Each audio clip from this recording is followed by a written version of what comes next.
Check 1 2 1 2 1 2. How are you? I hope you are having a phenomenal day. First things first, engineer, please cut the mic. Please cut it. All right. Thank you. I love you, engineer. Shout out to my engineer. Listen, welcome to HMG Podcast. This is your host, Hashem Min Garrett. I hope you guys are all doing well, ladies and gents. I hope you are not just doing well, but great and amazing. But hey, if you're just doing okay, we'll take that too, right? Because every day can't be a sunny day and every day can't be a cloudy day. So we have to just take the good with the not so good. We'll call it bad, but the good with not so good. Again, I just hope everybody's doing well. For those who don't know, I am Hashem Min Garrett, and I am a motivational speaker, a dad, wear multiple hats, right? But one of the things that I do in my work that I've been doing for a very, very long time is doing a lot of consulting work, right? So sometimes I'm doing big assembly presentations and hundreds or 1,000 people or whatever. But what I really like to do is when I'm just working with groups of students, right? I'm really getting a chance to build a rapport with them. Because when you do an assembly, when you're doing these large, presentations, it's just kind of like one and done. You might connect with them social media, but it's nothing like when you build a rapport and you're with students for in classrooms and you get contracts. And so that's what I really enjoy, just building that rapport. So recently I was speaking with one of my young students that I mentor, and, it's the summertime. So now it's June. This is being aired right now, or recorded rather, in June of 2022. It's probably about a week away from July. So I'm speaking with this 15-year-old student in a city in New Jersey and from Newark. And I'm talking to him saying, listen, I really want you to be safe this summer, because, a lot of people know when children are out of school and in the summertime, unfortunately, violence is more rampant, right, and more common. So I said, listen, I really want you to just be careful. And you did well in school this year, but please try to stay away from the guns. So he's like, yeah, Mr. G, that's kind of hard. So why you say it's kind of hard? He says, sometimes, and he's like really a bright kid, right? Really bright. And dad was shot and killed by the police officer years ago. He's 15. I think it happened when he was about 8 or so. And as a result from that incident, just started making a lot of poor decisions, got involved in the wrong crowd, but just a really, really, really good kid. So he goes, listen, Mr. G, it's hard not to carry these guns. He said, sometimes I'm not the one always carrying it. Sometimes my friend will have a gun, and he's rolling with kids that's in a gang. But he says, listen, I'm not the one that has the gun. And, he's always trying to give his peers, like, some words of wisdom, like, listen, gotta be careful. Don't do this. Don't do these kind of drugs. Always trying to be, he's wise for his years, right? So he goes, Mr. G, it's hard not to carry guns. And I go, why? He says, because, nowadays, if the ops, right, these are the opponents, the people, the enemies, if they start shooting at you for whatever reason, right, they start shooting at you and you do not have a gun, these kids will jump out the car, shoot at you, and chase you down and gun you down and kill you if you don't have a gun. Now, he says, Mr. G, if I have a gun on me and they start shooting, I take out the blick and I start blah, blah, blah, start shooting back at them. They're more than likely going to run, get back in their car. They're going to try to dip out. They're going to try to leave. But if I don't shoot back, or if me and my friends or my peers, we don't shoot back, they're going to run us down. They're going to come, not run, they're going to drive, but they'll jump out their car and chase you and chase you and chase you. And if you can't get away, they can chase you down and they'll kill you. He says, now I've seen this happen. And I'm like, and this is the reason why I got to keep a gun on me. And he says, for the most part, he really just tries to stay out the way. And this is what a lot of young people say. That's one of the, phrases of the day is just, I'm just trying to stay out the way. There's a lot of times, like, I'm not on the corner. I'm not, places that I really shouldn't be. But if I do go outside and I'm in the park with my friends, because we want to tell kids, you got to get out. Don't just be in the house all the time, right? So it's like, Mr. G, when I get out, we in the park. Somebody got to have that strap. Somebody got to have it on them, the guns. And so after having that conversation, still want to tell them, listen, don't carry the guns. Don't put yourself in those kind of places. And again, the place is just the local park with your friends. So just be careful. And so it really just got me to thinking, and that's part of the conversation that I want to have, is just so often the message is, say no, right? Say no to drugs, say no to guns, say no to whatever the ills are of society. But the reality is, if there is somebody who is trying to target and take the life of someone, do you tell the kids not to carry the guns? And my advice, again, to this young man was, I understand where you're coming from. I understand that you are, saying you guys are not the ones instigating situations and people are trying to come and harm you. But still, at the end of the day, I do not want you to carry a gun, because the question is, why would someone want to try to shoot and kill you and your friends to begin with? Right. And so I want to have this I want young people, and this is a conversation that I have with a lot of my students over the different schools I go to, is that, listen, there is a segment of society who feels like they need to carry a gun, especially young people. They feel like they need to carry a gun because they are going to be targeted by their enemies, by their ops. And so the question is, well, why do you have ops in the first place? Why do you have someone who wants to harm you and kill you? What preceded that mindset? Because there are a lot of young people in communities who do not feel the need to carry a gun. They are not worried about someone coming and trying to kill them. So what is it that you and your peers are doing? And so then we start having a conversation, and he goes, well, sometimes, you're on social media, and I'm like, okay. And somebody will say something on social media, and from those words on social media, it trickles and winds up becoming not just a internet problem or cyber issue, but becomes like a real life issue. So here's a perfect example.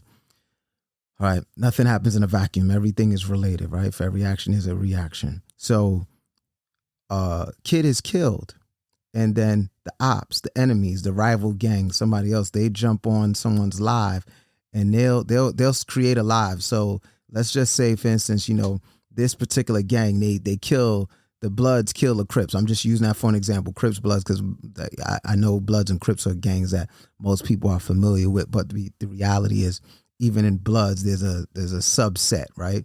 You've got this kind, that kind, Crips. There's a subset, right? So, and there are probably over 20,000 gangs, if not more, in just the United States alone, right? If not just in one state, to be honest with you. So what happens is, you have some kids, they're in a gang. You have people in a gang, and the Bloods are in the gang, and the Bloods say, oh, well, we just shot and killed this Crip. Yeah. And they get on social media, and they're like, yeah, fuck your dead homie. Fuck him. Yeah, that's right. We don't care that he dead, da. And they say all this. And so now that's what the Bloods say, just hypothetically. I'm just using that because it's a gang, people know. So then the Bloods get on there like, yeah, F your dead homie, F him. And now the Crips see this, and they go, oh, all right, y'all want to disrespect one of our friends that got killed? When we, now they go, when we see a Blood member, we're going to kill him. And now the Crips have the guns, and now they're chasing down a Blood, and they want to kill him. And it continues and continues and continues. Hence why someone feels that they need to have a gun, because of words that get exchanged on social media, because someone has been killed, and it's this cycle of revenge. And it's like, the scriptures, the Bible tells us, it's nothing new under the sun. Maybe just a matter of how you do it or how it gets done, but there's nothing new. Revenge in that cycle has been around for eons. And hopefully why I'm having this show is because, for one, and here are a few things. So number one is, if we're talking about the prevention component, don't get involved in that lifestyle because it's just a dangerous cycle. It's like a hamster on a wheel. This begets that, that leads to that, this leads to that. And it's just like a cycle. So it's like, okay, you shot and killed. Well, now I'm going to shoot and kill. I shot and killed, shoot and kill, shoot. Like, and that cycle just keeps going on and on until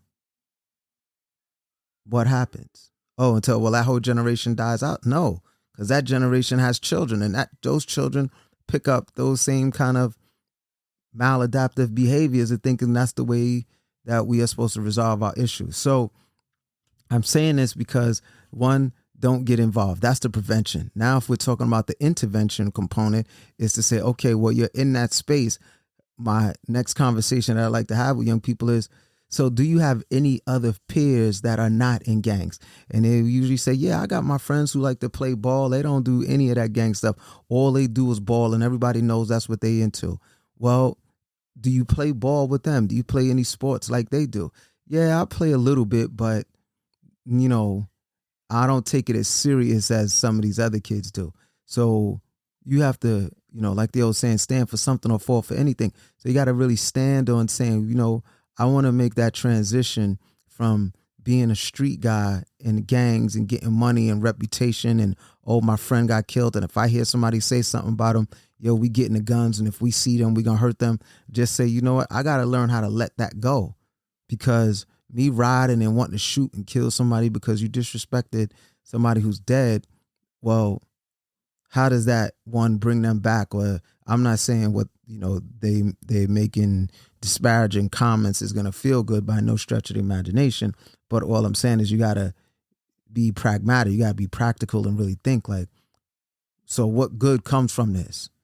So yeah, you teach them a lesson, but yeah, you teach them a lesson and you harm them, but their friends are still saying that. So you kill all their friends, and now what? Now you go to jail. Like, and a lot of these young people, they coming from homes where it's broken. Like I said, this young man's father was killed by the police officers. And so, you know, he lacks that positive father-like figure in his home every day, right? Or someone in his life. So being a mentor is what I and the principals and other people in their lives are trying to step into that space. But it's about saying, listen, on the intervention side, if you are in that lifestyle, it's about understanding that there are other young people just like yourself who are teenagers who have made a decision not to get involved in that kind of lifestyle. And if they could do it, you could do it. And not saying that it's going to be easy, but part of that exit strategy has to say, or has to comprise of saying, I want more for my life than this direction, right? Really having that realization and not wait like a Mr. G, like Mr. Garrett, like myself, who had to get shot multiple times and paralyzed to have that kind of epiphany, that wake up aha moment to realize, no, there's more to life than all of this banging and gun violence and, you know, reputation and all of what that lifestyle personifies. So it's really just having that aha moment, like, yeah, I want more. But part of, you know, really being a mentor is saying, before we can really get that whole exit strategy together mentally, psychologically, is really learning how to deal with not just the revenge, not the gang banging, not all of that stuff. It's really about just processing what that was like to lose your father, you know? Because again, for every action is a reaction. Nothing is happening in a vacuum, right? And what's that really like to not only lose your dad, but also when these kids are talking about F your dead homie, what's that like to have to get those terrible calls that your friend that was just in the park with you the other night and you guys were just hanging out, having fun and talking to girls, that friend who said, hey, I'll walk you home, and you said no, and you get a text, you know, early in the morning and say, hey, that friend they're deceased. And so, you know, there's a lot of trauma that has to be unpacked with young people as part of that intervention. and realizing that, you know, this cycle of violence and that cycle of trauma, before I can really truly help you, or not just help you, but truly enlighten you to understand that there's more to this world than what you see, is to just say, I just stand in this place with you and just say, I'm really sorry that you had to endure all of these losses, and just be silent and be present and not judgmental. And that's why I say I love doing this kind of work where you build a rapport and say, you know what? I know today we just kind of scratching the surface just a little bit. And guess what? I'll be back in another day or two and we'll just keep talking. And maybe when I come back this time, you know, I'll bring some donuts, because at the end of the day, you're still a child. You know, maybe we'll talk about how we can set up a time to go on a field trip and go to the zoo and go to the amusement park, because you're still a child. And that's what mentorship is about. It's saying, yeah, I know it's not easy to grow up in an environment where you're a teenager and people are trying to kill you. And not just trying to kill you, but they are actively killing your friends. And you're so hurt that, you know, the old saying, hurt people, that now you are in such a dark place and you're scared for your life and you're angry with the world that you don't know how to channel that anger. And so what you do is you don't know how to channel that fear and know how to talk about it and express yourself, because, you know, that goes back to the toxic masculinity about, you know, boys are not supposed to cry, and boys are supposed to keep everything bottled up and don't act like a sissy and a girl. And now you will have that release, but now you kill another young kid, a child, a teenager. And so that's part of, you know, the conversation, is just saying, you know, prevention is one thing.